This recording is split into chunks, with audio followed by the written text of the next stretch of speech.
थोड़ा comment zoom कर दीजिएगा।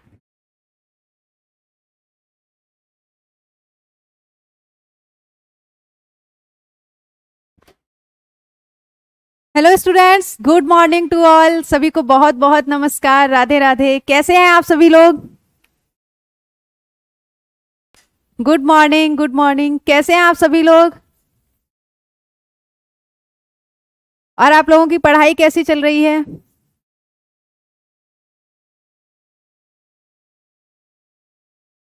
Good morning to all. चलिए, जैसे कि कल आपको बता रहे थे कि आज की क्लास में क्या होगा, आपका टेस्ट होगा। लेकिन आपको बता दिया जाए कि आपके कुछ टॉपिक रिमेनिंग रह गए थे जो आज हमें कवर करने हैं, ठीक है? साथ ही साथ सही चल रही है ना? अच्छी चलनी चाहिए, हाँ। अ, देख, धीरे धीरे क्या है, आपके एग्जाम भी कंडक्ट होंगे, जैसे कि थैंक यू सो मच। चलिए, तो क्लास स्टार्ट करने से पहले हम ज़्यादा समय आपका नहीं लेंगे, क्योंकि हमें क्या है, आज टॉपिक कवर करने हैं। तो आपको एक इन्फॉर्मेशन दे दी जाए, ठीक है? आपका एक बायोलॉजी स्पेशल बैच लॉन्च हो रहा है, जिसमें आपको क्या है, बिना टाइम लिमिट के सारे टॉपिक कंप्लीट करवाए जाएंगे, कॉन्सेप्ट के साथ में क्वेश्चन प्रैक्टिस करवाए जाएंगे, और सभी एग्जाम के रिगार्डिंग आपको पीवाईक्यू सॉल्व करवाए जाएंगे, ठीक है? सोनू कुमार, ठीक है बेटा। Disha Maurya, good morning, good morning. Okay. Hari Yadav. चलिए, आ जाते हैं क्लास पे। तो जैसा कि आप यहाँ पे देख रहे हैं, ये क्या है, आपका एक बायोलॉजी स्पेशल बैच है, जिसमें आपको क्या है, बायोलॉजी के सारे कॉन्सेप्ट क्लियर करवाए जाएंगे विद क्वेश्चन प्रैक्टिस, ठीक है? हमारा क्या चल रहा था टॉपिक? बेटा, हमने देखा था सेल के अंदर हम क्या पढ़ रहे थे, केंद्रक पढ़ रहे थे। उसी केंद्रक के आधार पे हमने कोशिका को दो भागों में विभाजित किया था। कल यहीं पे हमने अपनी क्लास को ओवर किया हुआ था। आज हम वहीं से क्या करेंगे, अपनी क्लास स्टार्ट करेंगे। तो केंद्रक के आधार पर, चलिए क्लास में आ जाइए। ओके, क्लास में आ जाइएगा। आपको क्या बताया था बेटा, ये एक हमारी सेल थी, सेल के बाहर दो कवरिंग्स थे, ठीक है? इन कवरिंग्स को हम क्या बोल रहे थे, कोशिका झिल्ली तथा कोशिका भित्ति बोल रहे थे। जब हम कोशिका के अंदर गए, ठीक है, तो हमने क्या देखा, यहाँ पे साइटोप्लाज्म, जिसको हम कोशिका द्रव्य बोल रहे थे, जिसमें बहुत सारे कोशिका अंग या फिर कोशिकांग उपस्थित थे। एक एक करके हमने सभी कोशिकांग के बारे में पढ़ा। देन हमने देखा था कि सेंटर पे, ठीक है, क्या था, एक संरचना थी जिसको हम केंद्रक बोल रहे थे। इस केंद्रक को हम क्या बोलते हैं, ब्रेन ऑफ द सेल बोलते हैं, ठीक है? क्या बोलते हैं, ब्रेन ऑफ द सेल, क्योंकि ये क्या है, कोशिका की सारी एक्टिविटीज को कंट्रोल करता है। इसी केंद्रक के आधार पर हमने कोशिकाओं को दो भागों में विभाजित किया था। एक तो वो कोशिकाएं थी जिनमें केंद्रक पूरी तरह से विकसित था। ओके, हरिओम यादव, हरि यादव। चलिए बेटा, सभी का मैम टेस्ट कब होगा? बस ये कंप्लीट होने के बाद आपका टेस्ट है। मैं आपको टेस्ट सॉल्व करने के लिए नहीं दूंगी, आपसे क्लास में ही टेस्ट सॉल्व करवाऊंगी, ठीक है? चलिए, तो कुछ कोशिकाएं हमारी ऐसी थी जिनमें क्या था, ये जो केंद्रक है ये पूरी तरह से विकसित था। जैसे आप देख पा रहे हैं, हमने केंद्रक के चार भाग बताए थे। क्या क्या बताया था? सबसे बाहर केंद्रक कला बताया था, जिसको हम क्या बोल रहे थे, न्यूक्लियर मेम्ब्रेन बोल रहे थे। जब केंद्र के अंदर गए तो वहां पे हमने क्या देखा, एक वाटरी फ्लूइड देखा, जिसको हम न्यूक्लियोप्लाज्म, केंद्रक द्रव्य बोल रहे थे। क्रोमैटिन यानी कि क्रोमोसोम देखा था, और न्यूक्लियस के सेंटर पे हमने क्या देखा था, न्यूक्लियोलस, जिसको हम केंद्रिका बोल रहे थे।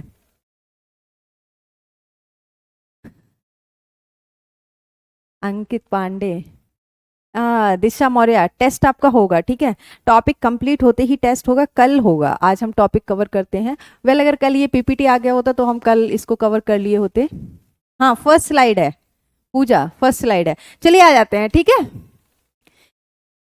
तो ऐसी कोशिकाएं जिनमें ये केंद्रक पूरी तरह से विकसित नहीं था, उन्हें हमने क्या बोल दिया बेटा, प्रोकैरियोटिक कोशिकाएं।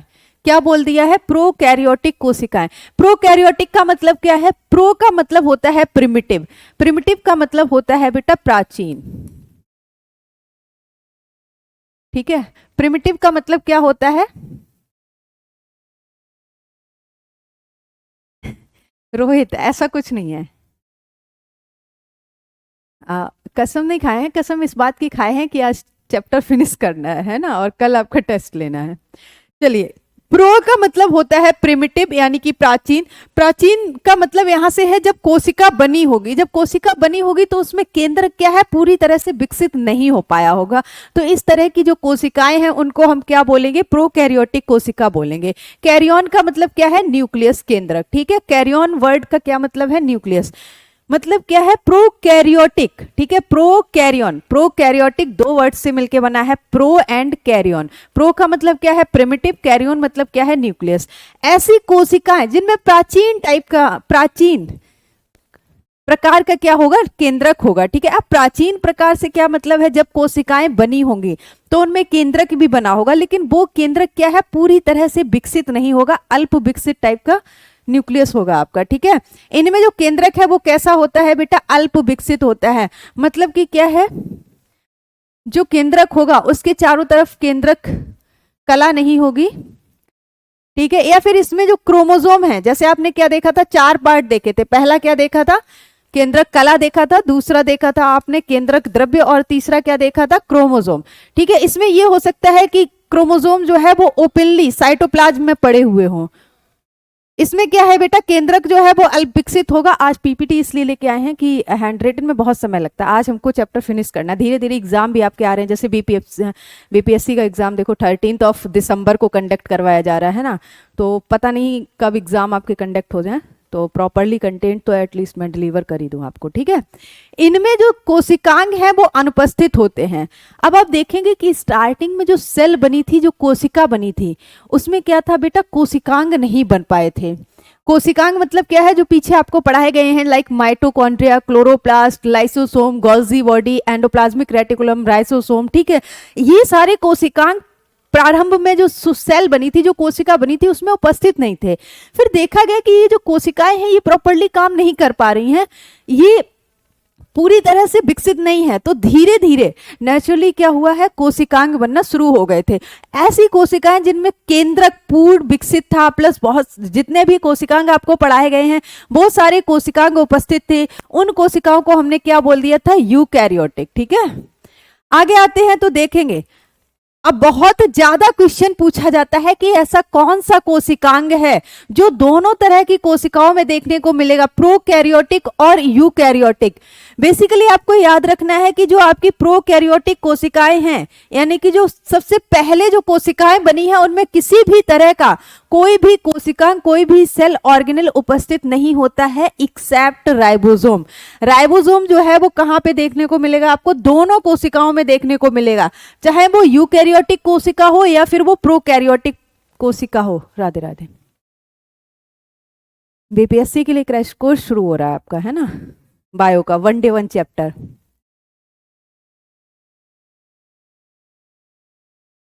नहीं, बीपीएससी। चलिए, ठीक है। तो आपको याद रखना है, राइबोसोम सिंगल एक ऐसा सेल ऑर्गेनेल है जो कि आपको दोनों तरह की कोशिकाओं में देखने को मिलेगा, चाहे वो प्रोकैरियोटिक कोशिका हो या फिर वो यूकैरियोटिक कोशिका हो। बाकी सारे जो कोशिकांग है, जो सेल ऑर्गेनेल है, वो क्या है, प्रोकैरियोटिक कोशिकाओं में अनुपस्थित होते हैं, यानी कि प्रारंभ में जो हमारी सेल बनी थी। अच्छा, अगर आपको याद हो तो राइबोसोम जो कोशिकांग हमने आपको पढ़ाया था, उसमें हमने क्या पढ़ाया था, जो राइबोसोम कोशिकांग होता है वो 2 उप इकाइयों से मिलकर बना होता है, और ये 2 प्रकार का होता है। एक आपका 70S था और दूसरा आपका क्या था, 80S था, ठीक है। अब यहाँ पे आप समझ लीजिए, पहले जो कोशिकाएं बनी होंगी, प्रारंभ में आपकी जो कोशिकाएं बनी होंगी, उनमें जो राइबोसोम होगा वो कैसा होगा बेटा, 70S प्रकार का होगा। यहां से बहुत ज्यादा क्वेश्चन फ्रेम होते हैं, आपको दे दिया जाएगा जीवाणु में किस प्रकार का आरएनए उपस्थित हो, किस प्रकार का राइबोसोम उपस्थित होता है, ठीक है। तो आपको याद रखना है, वो जो 2 प्रकार का राइबोसोम आपको बताया गया था, उसका यहां से आप समझ सकते हैं, ठीक है। 70s प्रकार का जो राइबोसोम होगा वो कहां पे देखने को मिलेगा, प्रोकैरियोटिक कोशिका में, और 80s प्रकार का जो राइबोसोम होगा वो कहां पे देखने को मिलेगा, यूकैरियोटिक। ये एक डिफरेंस भी है प्रोकैरियोटिक एंड यूकैरियोटिक के बीच में, ठीक है। उदाहरण की अगर हम बात करें तो यहाँ पे क्या होगा, जीवाणु यानी कि बैक्टीरिया आ जाएंगे आपके, एंड ब्लू ग्रीन एल्गी, ठीक है। अब एल्गी देख के आपको यूकैरियोटिक टिक नहीं करना है, ब्लू ग्रीन एल्गी जो है ये क्या है, आपके बैक्टीरिया है, यू बैक्टीरिया है ये, ठीक है। तो ये किसमें आ जाएंगे, आपके प्रोकैरियोटिक कोशिका में आ जाएंगे। राइबोसोम एक सेल ऑर्गेनेल है जो कि प्रोटीन सिंथेसिस करता है किसी भी कोशिका के अंदर, प्रोटीन का संश्लेषण करता है। गुड मॉर्निंग, ये काफी रिस्पेक्टेड है, गुड मॉर्निंग सर। कौन है ये, सुदर्शन। चलिए आगे अगर आप आएंगे तो फिर क्या देखते हैं, यूकैरियोटिक, ठीक है। पहले ऐसी कोशिकाएं जो पूर्ण विकसित नहीं थी, जिनका केंद्रक पूरी तरह से विकसित नहीं था, ये हमने केंद्रक के आधार पे कोशिकाओं को विभाजित किया है, ठीक है। पहली वो कोशिकाएं जिनमें जो केंद्रक है वो पूरी तरह से विकसित नहीं था।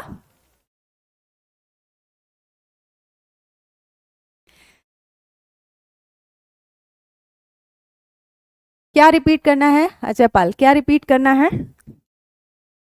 देखिए प्रोकैरियोटिक कोशिकाएं वो कोशिकाएं हैं जो प्रारंभ में बनी होंगी। जब आप इवोल्यूशन पढ़ेंगे तो आप देखेंगे सबसे पहले क्या है, कुछ कोशिकाएं बनी, धीरे धीरे सबसे पहले नॉन सेलुलर ऑर्गेनिज्म बने, फिर सेलुलर ऑर्गेनिज्म बने, फिर उनसे मल्टी सेलुलर ऑर्गेनिज्म बने, ऐसे धीरे धीरे इवॉल्व हुई है। ये पूरी जो ब्रह्मांड की रचना है वो धीरे धीरे हुई है, एकदम नहीं हुई, स्पॉन्टेनियसली कुछ नहीं हुआ, ठीक है।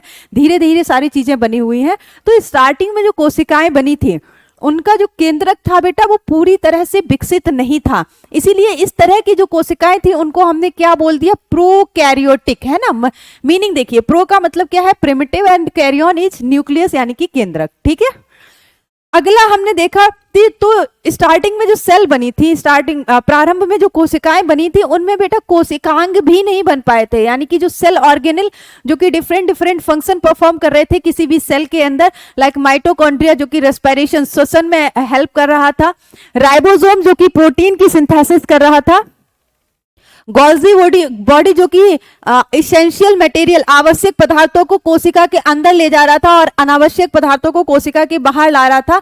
ये सारी चीजें प्रारंभ में जो कोशिका बनी थी उसमें नहीं बन पाए थे, केवल एक सेल ऑर्गेनेल था जो उपस्थित था, दैट इज राइबोसोम।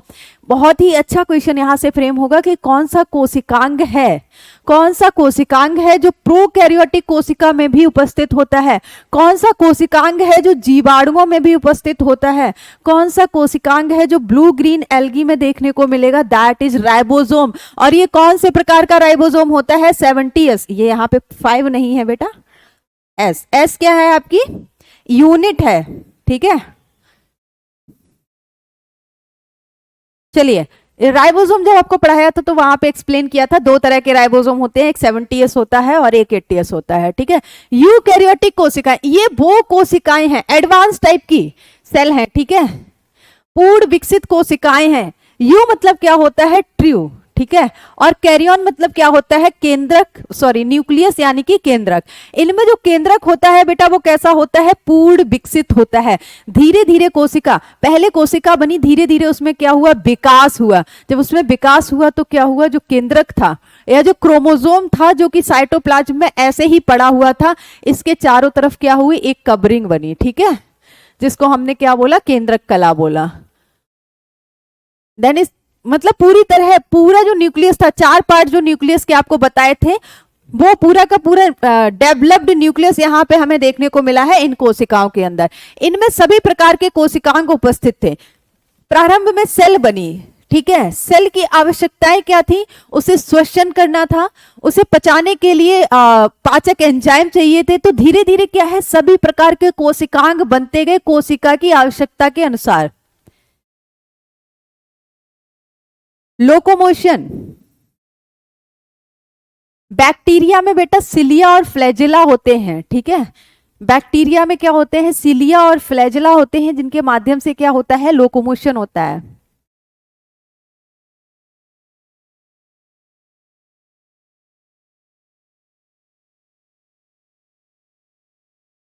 अच्छा, आप पूछना चाह रहे हैं कौन से वैज्ञानिक ने ये क्लासिफिकेशन किया है ना? कौन से वैज्ञानिक ने ये क्लासिफिकेशन किया है? चलिए आगे आपको बता देंगे। Five kingdom system of classification जब आप पढ़ेंगे वहां पे आपको और भी क्लियर हो जाएगा। व्हिटेकर ने दिया था।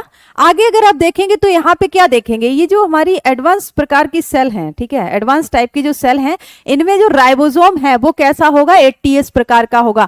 राइबोसोम एक इकलौता ऐसा कोशिकांग है जो दोनों तरह की कोशिकाओं में देखने को मिलेगा, लेकिन डिफरेंट डिफरेंट टाइप का राइबोसोम देखने को मिलेगा, भिन्न भिन्न प्रकार का। प्रोकैरियोटिक में क्या देखा था, 70s प्रकार का देखा था, और यहाँ पे क्या देखा है, 80s प्रकार का देखा है। क्वेश्चन इस तरह से भी फ्रेम होता है कि 70s प्रकार का जो राइबोसोम है उसकी उप इकाई क्या क्या है, 80s प्रकार का जो राइबोसोम है उसकी उसकी उप इकाई क्या क्या है।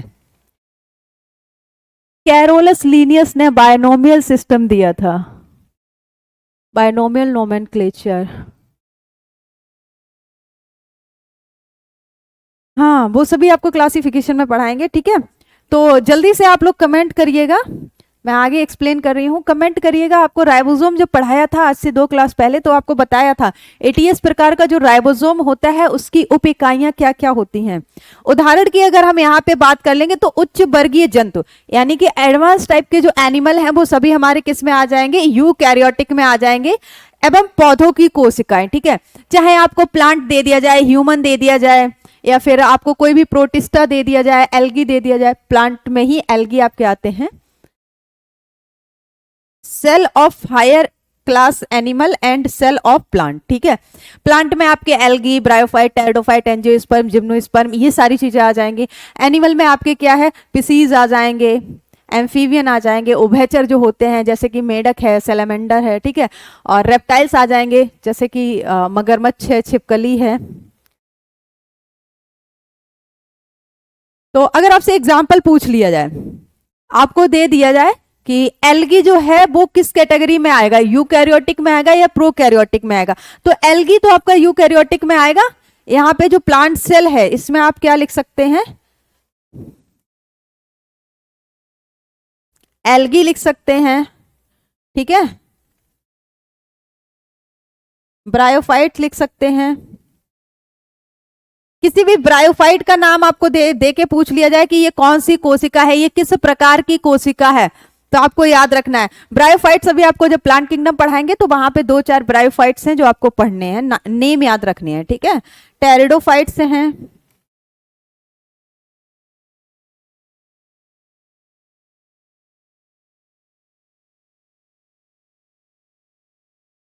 जिम्नोस्पर्म,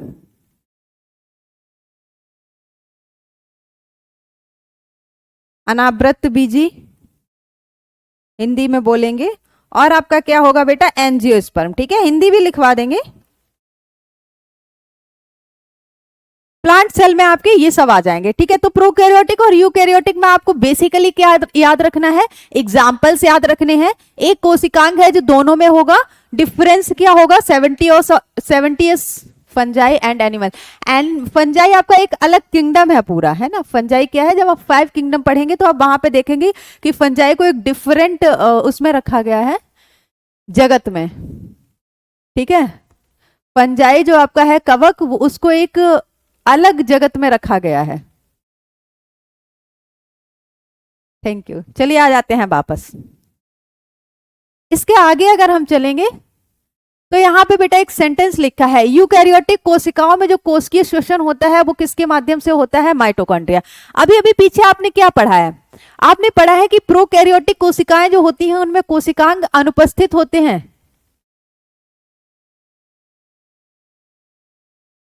उप इकाइयों का डिफरेंस है, उप इकाइयों का डिफरेंस है। इट मींस टू कि ये डिफरेंट टाइप के प्रोटीन का फॉर्मेशन करेंगे। 70s प्रकार का जो राइबोसोम है वो अलग प्रोटीन बनाएगा, ये प्रोटीन की सिंथेसिस करते हैं, और 80s प्रकार का जो राइबोसोम है वो अलग प्रोटीन बनाएगा। चलिए वापस आते हैं। हाँ, क्या नाम है, तौसीफ अहमद, हिंदी में भी लिखा है बेटा, वो जो एग्जाम्पल आपको लिखवाए हैं ना, bryophyte, pteridophyte, algae.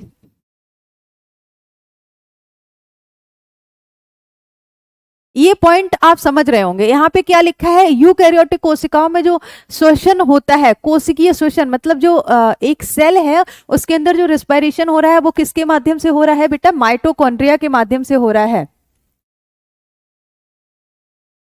I am not sure कि ये क्लास मेरी कहाँ चल रही है।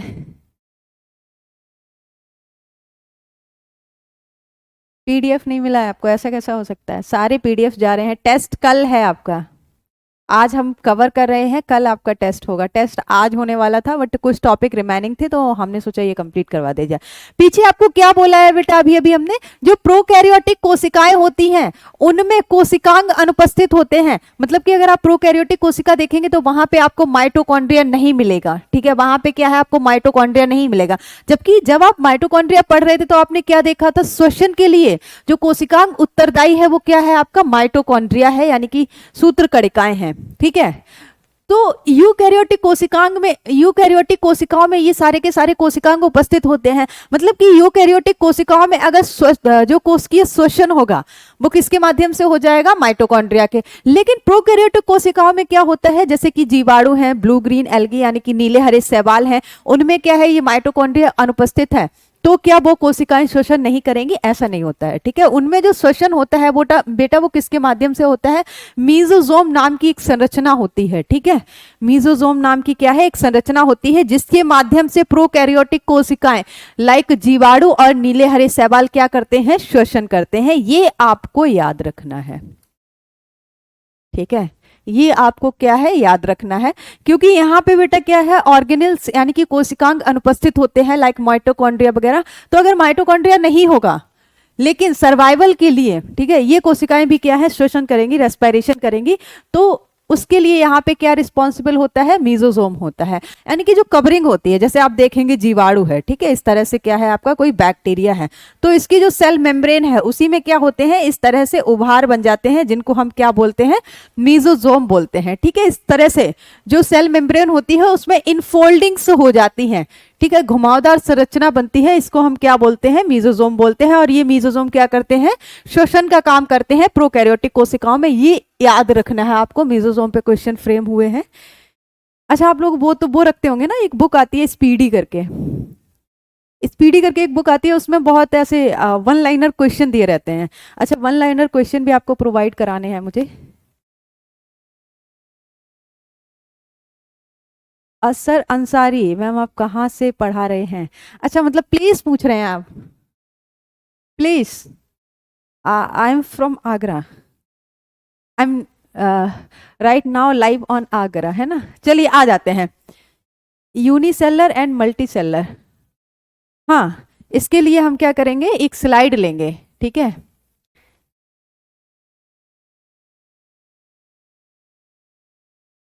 ये इन्होंने क्या लिखा है, ये बेटा थोड़ा सा मिसप्रिंट हुआ है यहाँ पे, यूनिसेलर एंड मल्टीसेलर, एक कोशिकीय तथा बहुकोशिकीय।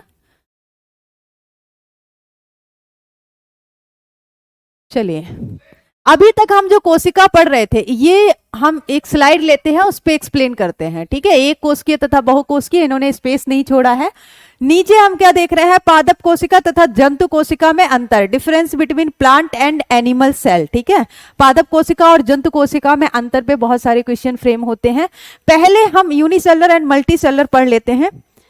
चलिए, यहाँ पे हमने क्या देखा था, केंद्रक के आधार पर हमने एक कोशिका ली और उस कोशिका का केंद्रक देखा। तो जब हम दो तरह की हमने कोशिकाएं ली, दो तरह की कोशिकाओं के अंदर हमने देखा है कि जो केंद्रक हैं वो हमें भिन्न भिन्न दिख रहे हैं।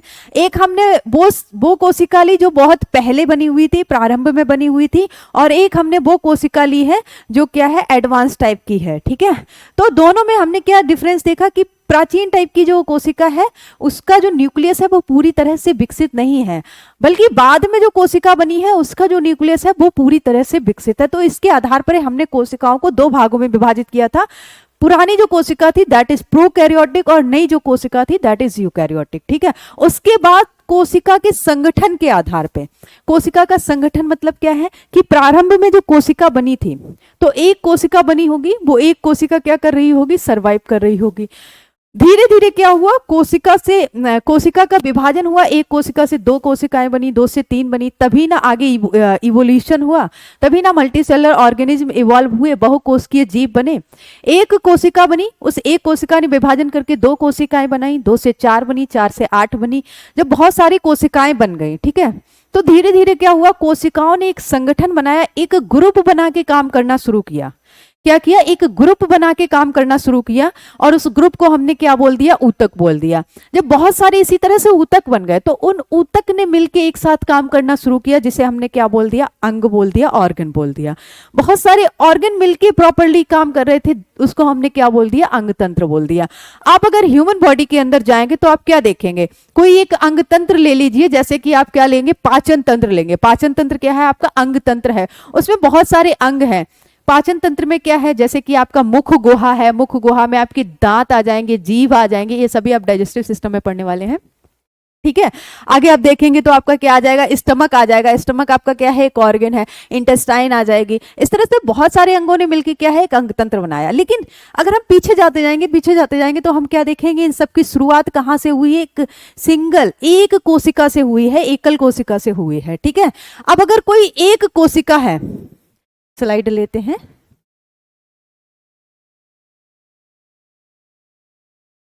ये कलर विजुअल है, यूनिसेलुलर। यूनि मतलब क्या होता है, सिंगल, ठीक है। यूनि मतलब क्या होता है बेटा, सिंगल, और सेलुलर वर्ड किससे लिया गया है, सेल से, ठीक है। यूनिसेलुलर मतलब क्या है, सिंगल सेल, एक ही कोशिका पूरे जीव की तरह सरवाइव कर रही है। एक ही कोशिका अपने सारे काम खुद से क्या कर रही है, संपन्न कर रही है। एक कोशिका पूरे जीव की तरह क्या कर रही है, विकसित हो रही है। तो उनको हमने किस कैटेगरी में रख दिया, यूनिसेलुलर, यानी कि एक कोशिकीय जीव, एक कोशिकीय जीव। ये हमने किस आधार पे वर्गीकरण किया है, कोशिका के संगठन के आधार पे वर्गीकरण किया है। येलो कलर, ठीक है। नहीं, आप पीछे नहीं रह गए हैं अभी, हमारी 5 से 6 क्लासेस हुए हैं, आप कवर कर सकते हैं। बैकलॉग है ना, बैकलॉग इतना ज्यादा नहीं हुआ है, बहुत सिंपल चैप्टर है। यूनिसेलर की अगर हम बात करेंगे तो यूनिसेलर में आपका क्या क्या आ जाएगा, आप देख रहे थे प्रारंभ में जो कोशिकाएं बनी थी, ठीक है, वही तो सिंगल सेल थे। मान लीजिए स्टार्टिंग में जो कोशिकाएं बनी होंगी वही तो एकल कोशिकाएं होंगी। बाद में तो कोशिकाओं ने ग्रुप में काम करना शुरू कर दिया था। बाद में जो कोशिकाएं बनी थी वो ग्रुप में काम कर रही थी। स्टार्टिंग में जो कोशिका बनी थी वही तो अकेले काम कर रही थी। तो यहाँ पे कुल मिला के यूनिसेलर, एक कोशिकीय जो जीव है, उनको हमने कहाँ रख दिया, किस कैटेगरी में रख दिया, रिलेट करिएगा, प्रोकैरियोटिक कोशिकाओं में रख दिया है, ठीक है। तो यूनिसेलर यानी कि सिंगल सेल, एक कोशिकीय जीव का उदाहरण यहाँ पे क्या आ जाएगा, आपका जीवाणु आ जाएगा। एग्जाम्पल पूछा जाता है आपसे, एक कोशिकीय जीवाणु यानी कि बैक्टीरिया, बैक्टीरिया। और आपके क्या आ जाएंगे बेटा, नीले हरे शैवाल, नीले हरे शैवाल, ठीक है। क्या होगा यहाँ पे, blue green algae, blue green algae. देखिए एल्गी आपका किस में आएगा, यूकैरियोटिक में आएगा। और अगर हम ब्लू ग्रीन एल्गी की बात करेंगे तो ये किस में आ जाएगा, हमारा यूनिसेलर में आ जाएगा, एक कोशिकीय में आ जाएगा। इसमें होता क्या है, मान लीजिए ये कोई सेल बनी है, ठीक है। अब ये सेल ही अपने सारे फंक्शन परफॉर्म कर लेगी, लोकोमोशन यानी कि आवागमन भी करेगी, रेस्पिरेशन यानी कि सांस भी लेगी, ठीक है। सांस किस माध्यम से लेगी, यहाँ पे क्या है, सेल ऑर्गेनल नहीं होंगे, कोशिकांग नहीं होंगे, तो मीजोजोम के माध्यम से यहाँ पे क्या होगा, रेस्पिरेशन, श्वसन, वो श्वसन होगा, ठीक है। या फिर ये यही सेल क्या कर रही होगी, किसी भी चीज का भक्षण कर रही होगी तो उसे पचा भी रही होगी। मतलब एक कोशिका ही क्या कर रही होगी, सारे के सारे काम खुद से कर रही होगी। आगे अगर हम चलेंगे तो हम क्या देखेंगे, मल्टी सेलुलर ऑर्गेनिज्म। कोशिका के संगठन पे दो तरह के जीव देखे हमने। मल्टी सेलुलर का मतलब क्या है, मल्टी सेलुलर, ठीक है। हिंदी में क्या बोलेंगे, बहुकोशिकीय,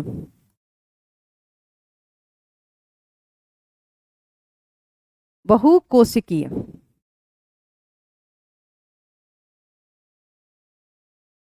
मल्टी मतलब क्या होता है, मैनी, और सेलुलर वर्ड कहाँ से लिया गया है बेटा? सेल से लिया गया है। मतलब आप देखेंगे धीरे धीरे क्या हुआ है, कोशिकाओं ने एक ग्रुप बना के काम करना शुरू किया। पहले एक इकलौती कोशिका सरवाइव कर रही थी, धीरे धीरे क्या हुआ है, एक से बहुत सारी कोशिकाएं, मैनी मतलब क्या है, बहुत सारी कोशिकाएं साथ मिलके काम करने लगी, तो उनको हमने क्या बोल दिया है? Multi cellular. मल्टी सेलर में बेटा आपका क्या क्या एग्जाम्पल आएगा? हायर एनिमल आ जाएंगे, हायर एनिमल यानी कि उच्च वर्गीय जंतु आ जाएंगे, आपके उच्च वर्गीय जंतु आ जाएंगे।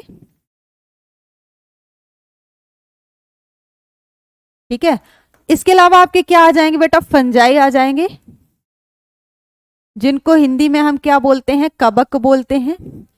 और आपके क्या आ जाएंगे? Plant cell. प्लांट सेल जो पीछे आपको एक्सप्लेन किए गए थे, ठीक है, प्लांट सेल यानी कि पादप कोशिकाएं। अच्छा, राइटिंग इंप्रूव कर रहा है ना? पादप कोशिकाएं, ठीक है, तो ये सारे आपके क्या है? मल्टी सेलर ऑर्गेनिज्म में आ जाएंगे। राइटिंग इंप्रूव कर रही है ना? नींद बहुत आती है, क्या करें? देखिए जब आप कोई ठान लेंगे ना एकदम, वो क्या बोलते हैं, आपकी कोई डेडलाइन होगी ना, तो नींद भाग जाएगी भाई। जब हमें पता होता है ना हमारे एग्जाम में 6 महीने बचे हैं, वो हमें बहुत लगते हैं, तो हमें मान के चलना चाहिए हमारा एग्जाम 1 या 2 महीने में कंडक्ट होने वाला है। क्या नहीं समझ आया? माता प्रसाद यादव बताइए बेटा, आपको क्या नहीं समझ आया? यूनिसेलर मल्टीसेलर नहीं समझ में आया? यूकैरियोटिक प्रोकैरियोटिक नहीं समझ आया? क्या नहीं समझ आया? आपने प्रीवियस लेक्चर देखे हैं क्या? ओह ये, हाँ ठीक है, अच्छा इंप्रूव कर रही है। चलिए आगे आते हैं, ठीक है। तो अगला हम क्या देख रहे हैं, ये यहां से कट करके यूनिसेलर और मल्टीसेलर, पीछे जो आपको एक्सप्लेन किया है इस हेडिंग को वहां पे मेंशन कर लीजिए, ठीक है। आगे जहां से हमारा क्वेश्चन फ्रेम होता है दैट इज जंतु कोशिका और पादप कोशिका में अंतर। बहुत बार हमसे पूछ लिया जाता है कि कौन सा कोशिकांग है जो केवल हमें कहाँ देखने को मिलेगा? जंतु कोशिका में देखने को मिलेगा, या कौन सा कोशिकांग है जो पादप कोशिका में देखने को मिलेगा, ठीक है। या फिर इस तरह से पूछ लिया जाता है पादप कोशिकाओं में जो पोषण होता है वो किस प्रकार का होता है, जंतु कोशिकाओं में जो पोषण होता है वो किस प्रकार का होता है। अगर कल आपको डीपीपी मिला होगा और आपने क्वेश्चन देखे होंगे, तो आज वाला जो सिलेबस है उसका डीपीपी में हमने कल ही क्वेश्चन दे दिए थे आपको। Good morning, good morning, good morning Subhash Kumar. चलिए, ह्यूमन किसके एग्जाम्पल है Prince Kumar? Human eukaryotic, higher animal में आता है। ह्यूमन मल्टीसेलर, मल्टीसेलर तो छोड़िए, यहाँ पे अंग तंत्र काम कर रहे हैं, ठीक है, ऑर्गन सिस्टम। इसके बाद सीधा हम ह्यूमन बॉडी पे ही जंप करने वाले हैं, है ना। ह्यूमन आपका यूकैरियोट्स में आएगा। प्रोकैरियोट्स में केवल और केवल आपके 2 एग्जाम्पल आएंगे। पहला क्या आएगा आपका? बैक्टीरिया यानी कि जीवाणु। दूसरा आपका क्या आएगा? ब्लू ग्रीन एल्गी यानी कि नीले हरे शैवाल। Mycoplasma also a type of bacteria, तो वो भी कहाँ पे आ जाएगा आपका? प्रोकैरियोटिक में आ जाएगा, ठीक है। माइकोप्लाज्मा भी एक तरह का बैक्टीरिया है, तो वो कहाँ आ जाएगा? प्रोकैरियोट्स में आ जाएगा। जितने भी बैक्टीरिया हैं वो सभी, डीपीपी नहीं मिला आपको? और थोड़ा सा, ठीक है, आज मिल जाएगा। कल का डीपीपी नहीं मिला, कोई बात नहीं बेटा, आज मिल जाएगा, ठीक है। आज कंप्लीट भी हो गया है, तो कल वाला डीपीपी आज आपको प्रोवाइड करा दिया जाएगा। अच्छा, अगर हम जंतु कोशिका की बात करेंगे, ठीक है, एनिमल सेल की अगर हम बात करेंगे, तो हम क्या देखेंगे?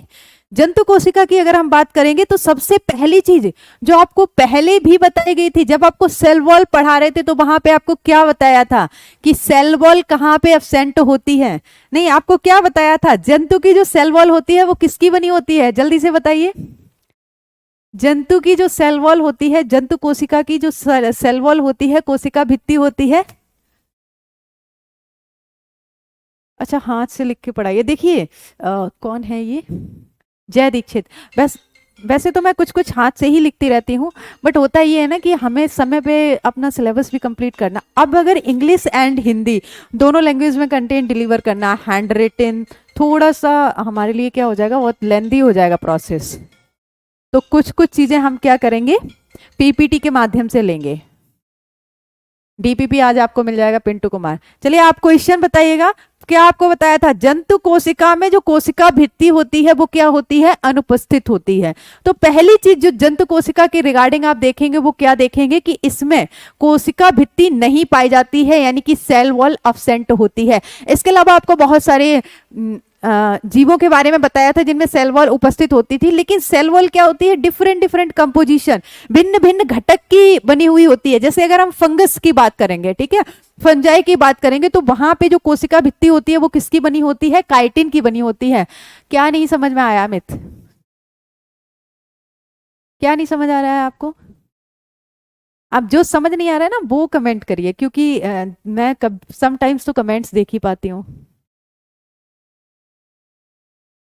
आपको नोट्स बनाने में कैसे दिक्कत होती है? Rahul Sharma, no doubts.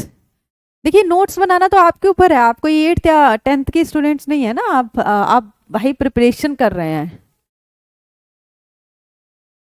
ये लीजिए भाई, मैं साइड हो गई। इसको रिपीट कर दो। किसको रिपीट करना है? यू के वो यूनिसेलर और मल्टीसेलर को।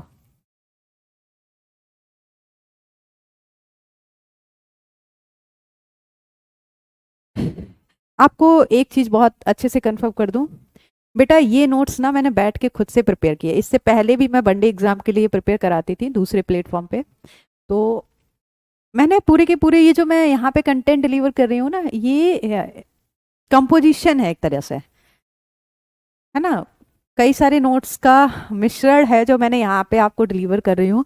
तो आपको कंटेंट के रिगार्डिंग कोई भी टेंशन नहीं लेनी है, ये मेरी हेडेक है। मुझे भी तो भाई अपने इंस्टीट्यूट के बारे में सोचना है, मेरे यहाँ से बच्चे निकलेंगे, ये मेरे लिए प्राउड की बात होगी ना, मेरे इंस्टीट्यूट के लिए एक प्राउडफुल मोमेंट होगा कि यहाँ से बच्चे सिलेक्ट होंगे। तो हमको कुछ हवा हवाई नहीं करना है, ऐसा कंटेंट डिलीवर करना है ना जहाँ से अगर मान लीजिए बायो के 10 क्वेश्चन आते हैं आपके एग्जाम में, ठीक है, तो एटलीस्ट 8 क्वेश्चन तो डायरेक्ट आपके मिलने ही चाहिए, है ना। यूनिसेलुलर को फिर से रिपीट करिए। यूनिसेलुलर में बेटा क्या हुआ था, मान लीजिए सबसे पहले कोई कोशिका बनी, ठीक है, तो प्रारंभ में जब कोई एक कोशिका बनी होगी तो वो एक सिंगल सेल ही क्या कर रही होगी, सरवाइव कर रही होगी। मतलब एक कोशिका बनी तो उसने तुरंत से विभाजन नहीं किया होगा ना, एक कोशिका बनी उसने कुछ समय तक सरवाइव किया होगा, देन जाके उसने क्या किया होगा, विभाजन किया होगा। तो जब वो एक सिंगल कोशिका, एक ही कोशिका सरवाइव कर रही थी तो उसको हमने क्या बोल दिया, मतलब पूरे का पूरे जीव की तरह वो काम कर रही थी, यानी कि श्वसन भी कर रही थी, जो इंगल्फ कर रही थी, जो चीजें जिन चीजों का भक्षण कर रही थी उनको पचा भी रही थी, ठीक है, वेस्ट मटेरियल को एक्सक्रीट कर रही थी, बाहर निकाल रही थी। तो पूरी की पूरी एक कोशिका जो है वो पूरे का पूरा एक जीव की तरह काम कर रहा था। तो इस तरह की कोशिका को हमने क्या बोल दिया, एक कोशिकीय जीव। मतलब ऐसे जीव जिनके अंदर केवल एक ही कोशिका है। चलिए प्लांट सेल की अगर हम बात करेंगे तो अगला हमने, सॉरी एनिमल सेल की अगर हम बात करेंगे तो सबसे पहला हमारा क्या था कि इसमें कोशिका भित्ति अनुपस्थित होती है, मोस्ट इंपॉर्टेंट, ठीक है। दूसरा हमने क्या देखा, इसमें लबक नहीं पाया जाता है। जब आपको बेटा सेल ऑर्गेनेल पढ़ा रहे थे, कोशिकांग पढ़ा रहे थे, तो वहां पे हमने क्या देखा था, जो कोशिकांग होते हैं वहां पे हमने क्या देखा था, कोशिकांग में हमने एक कोशिकांग देखा था जिसको हम लबक बोल रहे थे। ये कहां पे देखने को मिला था, केवल और केवल पादप कोशिका में देखने को मिला था। जंतु कोशिका में ये क्या होता है, अनुपस्थित होता है। ये इंग्लिश यहाँ पे गलत लिखी है,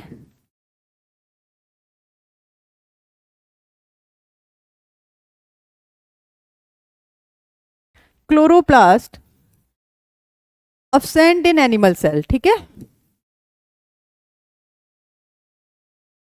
चलिए ये मिसटाइप हो गया होगा। अगला क्या देखेंगे, ये परपोसी होते हैं। आप किसी भी एनिमल की बात करेंगे, जब भी आप जंतु कोशिका की बात करेंगे, आप एक ह्यूमन का एग्जांपल ले लीजिए, तो ह्यूमन क्या होता है, अपना खाना अपना पोषण खुद से तैयार नहीं कर पाता है। वो क्या करता है, या तो किसी पादप कोशिका से अपना न्यूट्रिशन अपना पोषण लेगा या किसी दूसरे जंतु से लेगा, ठीक है। जो ओमनीवोरस टाइप के लोग होते हैं, यानी कि जो चिकन मटन या फिर और सब्जियां भी खाते हैं, तो वो इस कैटेगरी में आएंगे। बाकी जो हर्बीवोर्स होते हैं वो क्या करते हैं, अपना पोषण कहाँ से लेते हैं, पादप कोशिका से लेते हैं। अगर आप प्लांट की बात करेंगे तो प्लांट क्या होगा, अपना न्यूट्रिशन, अपना पोषण खुद से तैयार करते हैं थ्रू द फोटोसिंथेसिस, यानी कि प्रकाश संश्लेषण के माध्यम से। फोटोसिंथेसिस आपको अलग से पढ़ाया जाएगा। सर्वाहारी, हाँ सर्वाहारी, लगभग प्रेजेंट इन प्लांट। चलिए ठीक है, तो क्या होगा, ये जो जंतु कोशिकाएं जो होती हैं ये कैसे होती हैं, हेटेरोट्रॉफ्स होती हैं, परपोषी होते हैं। ऐसे जीव जो अपने भोजन के लिए दूसरे जीव या पौधे पर निर्भर रहते हैं उनको हम क्या बोलते हैं, परपोषी हेटेरोट्रॉफ्स बोलते हैं। अब हम जो भोजन लेते हैं वो क्या हो जाता है, भोजन पचता है, पचने के बाद भोजन, जो पचा हुआ भोजन है उसका संग्रह होता है, यानी कि वो स्टोर होता है। तो किस फॉर्म में स्टोर होता है बेटा, ग्लाइकोजन के फॉर्म में स्टोर होता है, संग्रहित होता है। ये दो इंपॉर्टेंट पॉइंट है, एक प्लांट के रिगार्डिंग, प्लांट सेल यानी कि पादप कोशिका, और एनिमल सेल यानी कि जंतु कोशिका। क्वेश्चन इस तरह से फ्रेम होता है कि जंतु कोशिका में भोजन का संग्रह किस रूप में होता है। अगर आप लोग PYQ रखे होंगे तो देखे होंगे, ठीक है। हमने आपको DPP में क्वेश्चन दिया, क्वेश्चन ये था कि पादप कोशिकाओं में भोजन का संग्रह जो है वो किस रूप में होता है, तो स्टार्च के रूप में होता है। लेकिन अगर हम एनिमल सेल यानी कि जंतु कोशिका की बात करेंगे तो यहाँ पे जो भोजन का संग्रह है वो किस रूप में होता है, ग्लाइकोजन के रूप में होता है। इसमें जो लाइसोसोम है, बस सेंट्रोसोम,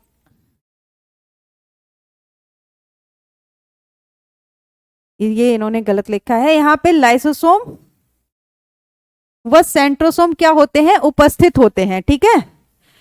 जंतु कोशिका में क्या होता है, लाइसोसोम और सेंट्रोसोम उपस्थित होते हैं। लास्ट आप क्या देखेंगे, इसमें रिक्तिकाएं नहीं पाई जाती हैं, यानी कि वैक्यूल, ठीक है। जब आपको वैक्यूल पढ़ा रहे थे, वैक्यूल आपका क्या है, एक कोशिकांग है। जब आपको वैक्यूल के बारे में पढ़ा रहे थे तो वहां पे आपको क्या बताया था, वैक्यूल जो होती है यानी कि रिक्तिकाएं जो होती हैं, रसधानी जो होती है वो कहाँ पे देखने को मिलेगी, पादप कोशिका में देखने को मिलेगी, जो कि पादप कोशिका का 90% हिस्सा क्या करती है, घेरती हैं। चलिए नेक्स्ट आ जाते हैं प्लांट सेल पे। Have you any doubt? कोई बात नहीं बेटा। चंदन,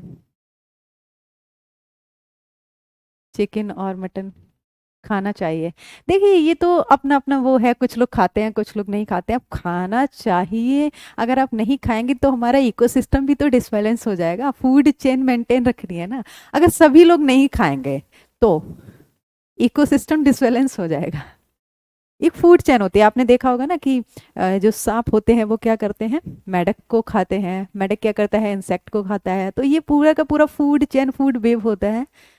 अगर मान लीजिए सारे के सारे सब क्या बोलते हैं, सर्वाहारी हो जाएंगे, नहीं हर्बीवोर्स हो जाएंगे, ठीक है, शाकाहारी हो जाएंगे, तो इकोसिस्टम डिसबैलेंस हो जाएगा। ओह अच्छी बात है। चलिए आ जाते हैं पादप कोशिका की। अगर हम बात करेंगे प्लांट सेल, तो सबसे पहली चीज यहाँ पे क्या है कि यहाँ पे सेल वॉल प्रेजेंट होगी, ठीक है। सेल वॉल आपको कहाँ कहाँ बताई थी, कोशिका भित्ति, बैक्टीरिया में बताई थी, फंजाई में बताई थी, एल्गी में बताई थी, और कहाँ बताई थी, पादप कोशिकाओं में बताई थी। लेकिन ये सभी कोशिकाएं भित्ति क्या है, भिन्न भिन्न घटक की बनी हुई थी, ठीक है। पादप कोशिका की अगर हम बात करेंगे तो इसमें कोशिका भित्ति पाई जाती है, और इसकी जो कोशिका भित्ति होती है, पादप कोशिका में जो कोशिका भित्ति होती है वो किसकी बनी होती है, ये आप लोग बताएंगे। Blue pen. चलिए पादप कोशिका की कोशिका भित्ति किसकी बनी होती है, इट डजंट मैटर। इसमें क्या होता है, लवक पाए जाते हैं। प्लास्टिड एक ऐसा ऑर्गेनेल है जो आपको कहां पे देखने को मिलेगा, पादप कोशिकाओं में देखने को मिलेगा। और इस प्लास्टिड, इस लवक की वजह से ही पादप कोशिकाएं क्या करते हैं, फोटोसिंथेसिस, प्रकाश संश्लेषण की प्रक्रिया के द्वारा क्या करते हैं, अपना भोजन खुद बनाते हैं। Cellulose, good. विशाल, नहीं मैं इंग्लिश मीडियम से नहीं हूँ। चलिए हाँ देखिए ये यहाँ पे भी आ गया है बेटा। हमने क्या देखा था, जंतु कोशिकाओं में जो भोजन होता है उसका संग्रह किस रूप में हो रहा था, ग्लाइकोजन के रूप में हो रहा था, ठीक है, इसको रिमार्क कर लीजिए। और इसमें जो भोजन का संग्रह हो रहा है, यानी कि पादप कोशिकाओं में जो भोजन का संग्रह हो रहा है वो किस रूप में हो रहा है, स्टार्च के रूप में हो रहा है। यहाँ पे लाइसोसोम और सेंट्रोसोम क्या होते हैं, अनुपस्थित होते हैं। ये कहाँ पे उपस्थित होते हैं, जंतु कोशिका में उपस्थित होते हैं। लास्ट अगर आप देखेंगे तो रिक्तिकाएं कैसे होते हैं, पूर्ण विकसित होती हैं। आपको बताया था पादप कोशिकाओं में जो रिक्तिकाएं, रसधानी वैक्यूल्स जो होते हैं वो क्या होते हैं, पूर्ण विकसित होते हैं और पादप कोशिका का 90% हिस्सा घेरते हैं, जिसमें क्या होता है, पादप कोशिकाओं में जो जल होता है यानी कि वाटर प्लस सेप जो रस होता है या फिर जो एक्सक्रीटरी बेस्ड उत्सर्जित पदार्थ होते हैं वो सभी कहाँ पे संग्रहित होते हैं, वैक्यूल यानी कि रसधानी के अंदर। तो ये आपका क्या था, पादप कोशिका और जंतु कोशिका में डिफरेंस था और यहाँ से बहुत ही अच्छे खासे क्वेश्चन क्या होते हैं, फ्रेम होते हैं। ठीक है, आगे अगर आप आ जाएंगे तो कोशिका विज्ञान शब्द हर्टविग नामक वैज्ञानिक ने दिया था। यानी कि बहुत सारे वैज्ञानिक आए थे जिन्होंने कोशिका के बारे में बताया, जिन्होंने बताया कि कोशिका जो है वो ग्रुप में भी काम करती है, अकेले भी काम करती है, यानी कि यूनिसेलर, मल्टीसेलर। बहुत सारे वैज्ञानिक आए जिन्होंने ये बताया कि कोशिकाओं में जो न्यूक्लियस है वो भिन्न भिन्न प्रकार का होता है। इन सब चीजों का अध्ययन हम एक पर्टिकुलर एक ब्रांच के अंदर कर रहे थे जिसको हम क्या बोल रहे थे, कोशिका विज्ञान, साइटोलॉजी बोल रहे थे। साइटोलॉजी टर्म सबसे पहले किसने दिया था, हर्टविग नामक वैज्ञानिक ने दिया था। ठीक है, the term cytology was coined by the scientist that is हर्टविग। ये आपको क्या करना है, याद रखना है। कोशिका विज्ञान यानी कि साइटोलॉजी, कोशिका के अध्ययन को क्या बोलते हैं, कोशिका विज्ञान, साइटोलॉजी बोलते हैं। और ये जो टर्म है सबसे पहले किसने दिया था, हर्टविग ने दिया था।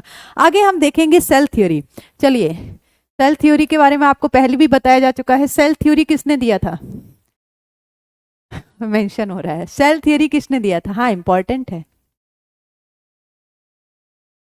लबक बेटा, एक कोशिका के अंदर एक ऐसा कोशिकांग होता है जो क्या करता है, भोजन का संश्लेषण करता है। ठीक है, आप देख रहे थे कोशिका के अंदर बहुत सारे कोशिकांग हैं जो क्या कर रहे हैं, भिन्न भिन्न कार्यों को दर्शा रहे हैं। इसी तरह से आप देखेंगे कि लबक जो है, प्लास्टिड जो है, वो पादप कोशिका के अंदर एक ऐसा कोशिकांग है जो क्या कर रहा है, भोजन का संश्लेषण कर रहा है, फूड की सिंथेसिस कर रहा है। किचन ऑफ द सेल भी बोलते हैं हम उसको, क्लोरोप्लास्ट को। ठीक है, आ जाइए सेल थ्योरी की अगर हम बात करेंगे, मतलब कोशिकाएं, वैज्ञानिकों ने बताया कि कोशिका क्या है, मिल के काम कर रही है। वैज्ञानिकों ने यह भी बताया कि एक कोशिका कहां से आई है, मतलब मान लीजिए हमने ये तो देखा कि पहली कोई कोशिका आ गई, ठीक है, उसने डिवीजन करके बहुत सारी कोशिकाएं भी बना दी, लेकिन ये जो पहली कोशिका है ये कहां से आई है, ये सारी चीजें कहां पे एक्सप्लेन की गई है, कोशिका सिद्धांत के अंदर। हमारे दो वैज्ञानिक थे जिनका नाम था स्लाइडेन एंड स्वान, जिन्होंने क्या किया था, कोशिका सिद्धांत दिया था। कब दिया था ये आप लोग बताएंगे क्योंकि मैं प्रीवियस क्लास में बता चुकी हूँ। Good, 1838 to 1839।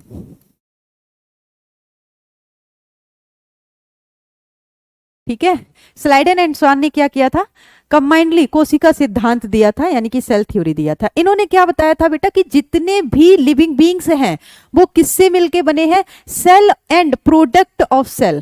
ठीक है, ये वाला सेल यहां से हटा के यहां पे लिख लीजिए।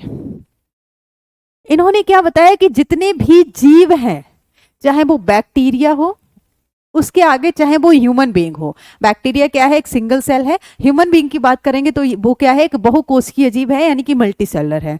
तो इन्होंने क्या बताया है, चाहे कोई, सभी सजीव जो है वो किससे मिलके बने हैं, या तो सेल से मिलके बने हुए हैं। बैक्टीरिया जो कि लिविंग बीइंग्स में आता है किससे मिलके बना है, सेल से मिलके बना है। ह्यूमन बीइंग जो कि मल्टी सेलर बहुकोशिकीय जीव है, वो किससे मिलके बना है बेटा, product of cell. Product of cell का मतलब क्या है, प्रोडक्ट ऑफ सेल का मतलब क्या है, सेल सपोज करिए एक रिएक्टेंट है, तो सेल और सेल, बहुत सारे सेल मिलके पहले क्या बनाएंगे, टिश्यू बनाएंगे, टिश्यू मिलके क्या बनाएंगे, ऑर्गन बनाएंगे, ऑर्गन मिलके क्या बनाएंगे, ऑर्गन सिस्टम बनाएंगे। ठीक है, प्रोडक्ट ऑफ सेल का मतलब यहां पे क्या है, टिश्यू, हिंदी में इसको ऊतक बोलेंगे, कोमा ऑर्गन, हिंदी में इसको अंग बोलेंगे, और लास्ट में आपका क्या आ जाएगा, ऑर्गन सिस्टम, यानी कि अंग तंत्र, अंग तंत्र। ठीक है, तो प्रोडक्ट ऑफ सेल मतलब क्या हो गए हैं, बहुत सारे जीव हैं जो केवल एक कोशिका से मिलके बने हैं, या अन्य जीव जो कोशिका के उत्पाद जैसे कि ऊतक, अंग तथा अंग तंत्र से मिलके बने हैं। पहला जो सेंटेंस था वो स्लाइडन एंड स्वॉन के द्वारा दिया गया था, जिसमें उन्होंने बताया कि जो सभी सजीव जो हम देख रहे हैं, चाहे वो जीवाणु हो या फिर वो हायर एनिमल ह्यूमन बीइंग हो, वो सभी के सभी किससे मिलके बने हैं, या तो कोशिका से मिलके बने हुए हैं या फिर कोशिका के उत्पाद से मिलके बने हैं। लेकिन इन्होंने ये नहीं बताया कि ये कोशिका कहां से आई। ठीक है, ये बात किसने बताई थी बेटा? रुडोल्फ विर्चो ने सबसे पहले ये बात बताई थी। इन्होंने एक सेंटेंस दिया था लैटिन लैंग्वेज में। लैटिन लैंग्वेज में इन्होंने क्या बोला था? ओमिनस सेलुला ई सेलुला। ठीक है, इसका मतलब क्या है? रुडोल्फ विर्काउ ने सबसे पहले क्या बताया था? ओमिनस सेलुला ई सेलुला। ओमिनस का मतलब क्या है? Pre existing. ओमिनस का मतलब क्या है? Pre existing. सेलुला मतलब सेल के लिए लिया गया है। ई एक प्रीपोजिशन है जिसका मतलब टू है, एंड अगेंस्ट सेल का मतलब क्या है? सेल। सेलुला का मतलब क्या है? सेल। ठीक है, लैटिन लैंग्वेज में उन्होंने एक टर्म दिया था जिसका मतलब था ओमिनस सेलुला ई सेलुला। ओमिनस मतलब क्या है? Pre existing cell. Pre existing cell to cell, मतलब पहले से जो सेल एग्जिस्ट कर रही है उसी से नई सेल बनेगी। इन्होंने क्या बताया है? पहले से जो सेल एग्जिस्ट कर रही है उसी से नई सेल बनेगी। स्पॉन्टेनियसली कुछ भी नहीं होगा। मैम क्लास कोशिकांक 2 का पीडीएफ है लेकिन कुछ भी नहीं दिख रहा। ऐसा कैसे हो सकता है बेटा? देख नहीं रहे हैं?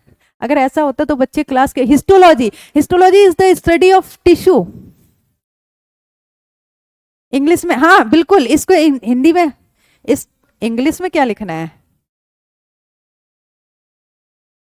अच्छा हिंदी में लिखना है। हाँ, प्री एग्जिस्टिंग मतलब क्या है?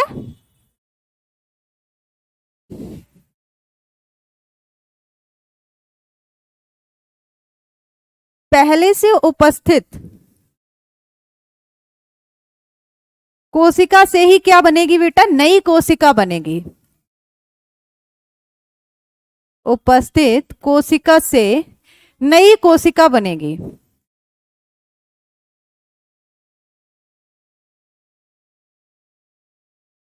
यहां पे लिखते हैं नई कोशिका बनेगी।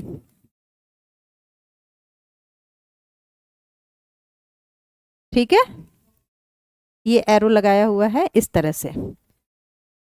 रुडोल्फ विर्चो ने क्या बताया है? ओमिनस सेलुला। आपसे क्वेश्चन में फ्रेम इस तरह से होता है, आपको सेंटेंस दे दिया जाएगा ओमिनस सेलुला ई सेलुला टर्म जो है वो किसके द्वारा दिया गया है? कौन से वैज्ञानिक के द्वारा दिया गया है?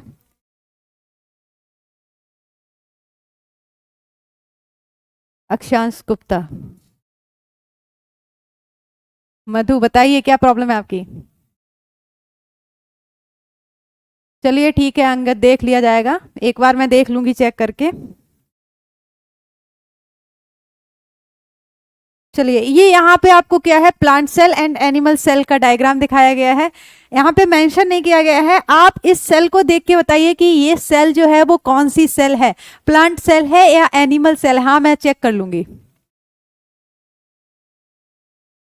यूकैरियोटिक एंड प्रोकैरियोटिक रिपीट करनी है। ओके ओके, अभी देखती हूँ। पहले आप लोग ये बताइएगा, यहाँ पे जो कुछ कुछ कोशिकांग मेंशन किए गए हैं उनके हिसाब से आप बताइए कि ये आपकी जो कोशिका यहाँ पे दिख रही है ये कौन सी कोशिका है? एनिमल सेल है या प्लांट सेल है? Kumar Manish, animal cell, plant cell. चलिए, एनिमल सेल कैसे होगी? आपने सब कुछ पढ़ लिया है क्या? यहाँ पे देखिए क्लोरोप्लास्ट, दूसरी चीज क्या है यहाँ पे? वैक्यूल। ये सारी चीजें आपको, नेक्स्ट क्या है आपका? Cell wall. ये सारी चीजें आपको कहाँ देखने को मिल रही थी? क्लोरोप्लास्ट है, वैक्यूल यानी कि रसधानी है, सेल वॉल कोशिका भित्ति है। क्या ये आपको एनिमल सेल यानी कि जंतु कोशिका में देखने को मिल रही थी? नहीं ना। तो ये कौन सी सेल हो गई है आपकी? प्लांट सेल हो गई है। ठीक है, ये क्या है आपका? वैक्यूल, जिसको हम हिंदी में क्या बोलते हैं? रसधानी।